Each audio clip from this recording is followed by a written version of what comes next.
Assalamualaikum warahmatullahi wabarakatuh. Perkenalkan, saya Alvina Putri Nuraini dari kelas D4 STM 3A. Nah, di video kali ini saya akan menjelaskan tentang sistem tenaga listrik, kemudian kontrol center dari sistem tenaga listrik tersebut, dan yang terakhir adalah perencanaan metering yang akan saya gunakan. Oke, langsung saja kita masuk ke materinya. Nah, di sini adalah ilustrasi dari sistem tenaga listrik sederhana. Nah, pertama, listrik itu kan dibangkitkan dari pembangkit ini. Nah, pembangkit ini juga ada macam-macam, ada PLTA, PLTU, PLTD, PLTG, dan masih banyak yang lainnya. Kita ambil contoh PLTA. Nah, di PLTA, pembangkit listrik tenaga air itu, airnya itu digunakan untuk memutar turbin yang terhubung dengan generator. Nah, di dalam generator itu ada kumparan dan magnet yang digerakkan oleh turbin. Kemudian menghasilkan elektromagnetik yang akan menghasilkan listrik.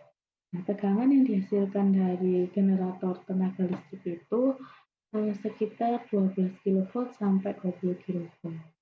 Nah, kemudian sebelum ditransmisikan ke gardu induk, itu tegangannya dinaikkan dulu.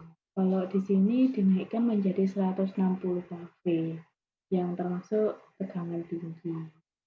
Nah, kemudian di gardu induk, tegangannya itu kalau mau disalurkan ke penyulang ini harus diturunkan lagi menggunakan trafo step down. Nah, yang untuk menaikkan tadi namanya trafo step up. Nah, diturunkan menjadi 20 kV, yaitu termasuk tegangan menengah. Nah, setelah sampai di gardu distribusi, kemudian disalurkan lagi menuju pelanggan atau konsumen tegangan rendah 220 volt, yaitu seperti perumahan, mall, masjid, gedung-gedung, dan masih banyak yang lain atau konsumen tegangan rendahnya. Nah, gardu induk dan gardu distribusi ini itu dikontrol dengan control center. Nah, ini adalah gambaran ilustrasi sederhana dari control center itu tadi, sistem tenaga listrik itu tadi. Jadi, nah ini adalah peralatan-peralatan yang ada di gardu induk.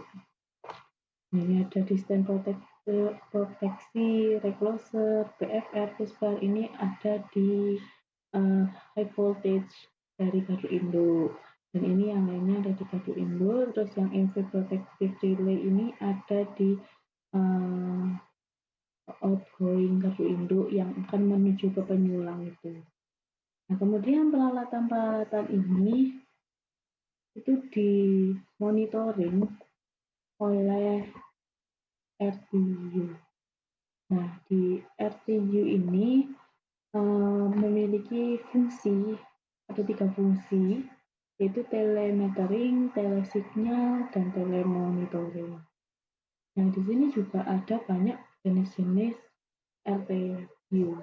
Ada ini, HV relay, terus ada SPAN controller, dan ini, dan masih banyak lagi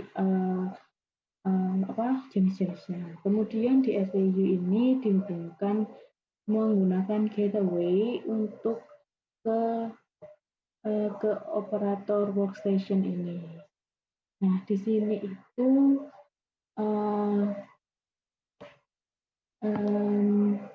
berupa HMI, ya, berupa HMI di sini.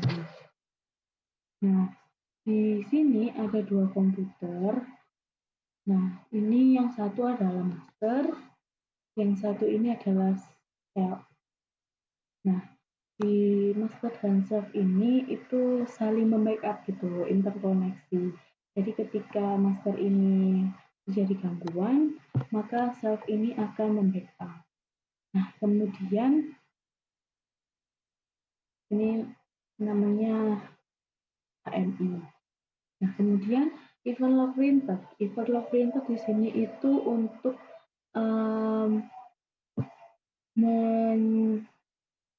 mendeteksi atau mencetak jika ada kejadian-kejadian tertentu, misalnya membukanya closer atau gangguan di OLVC seperti itu.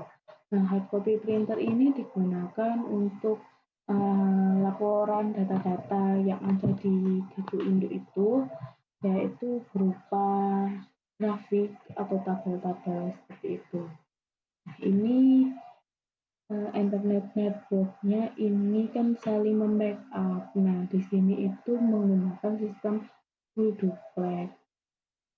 Kemudian setelah data-data didapatkan, kemudian disalurkan ke gateway. Nah, di gateway ini itu menuju ke dispatching center. Nah, dispatching center ini adalah master session, di mana kalau di Jawa itu RCC atau JCC. Nah, itu dimonitoring oleh dispatcher. Nah, jadi ini adalah flowchart sederhana. Jadi dari equipment yang dimonitoring oleh RTU, kemudian RTU mengirim data melalui HMI untuk disalurkan ke master. Nah, di master dimonitoring oleh dispatcher. Kemudian ketika dispatcher ACC, maka langsung langsung langsung dilakukan tindakan. Kemudian selanjutnya ada perencanaan metering. Ini yang pertama, penempatan meteringnya saya taruh di incoming gardu induk, di sisi HV, high voltage gardu induk, kemudian incoming feeder dan to feeder, di situ si outgoing gardu induk atau yang akan disalurkan ke penyulang-penyulang. Kemudian di sini alat meteringnya saya menggunakan Siemens 9410 Power Quality Meter. Kemudian selanjutnya alat bantu meteringnya saya menggunakan voltage transformer karena di katalog atau di spesifikasi dari Siemens ini, Siemens 9410 ini ditulis Direct connect input up to 690 volt AC line to line or use voltage potential transformer for higher voltage system. Jadi voltage transformer ini digunakan untuk sisi high voltage. Seperti itu. Kemudian selanjutnya ini spesifikasi dari Siemens 9410. Data-data yang ditampilkan itu ada active alarm, kemudian voltage, current, frekuensi, dan power summary, demand, power factor, dan masih banyak lagi. Kemudian selanjutnya untuk komunikasi port di sini menggunakan RS485. Kemudian Ethernet port-nya di sini ada 2, menggunakan kabel UTP.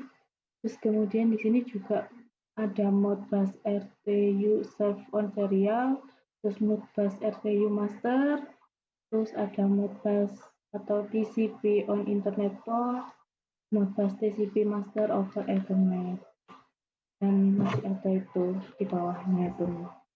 Nah, kemudian untuk input voltage-nya di sini 57 volt line to neutral hingga 400 volt line to neutral. Kemudian di sisi 100 volt line to line, kemudian 690 volt line to line. Kemudian untuk input current-nya di sini menggunakan 1 ampere, 5 ampere, 10 ampere.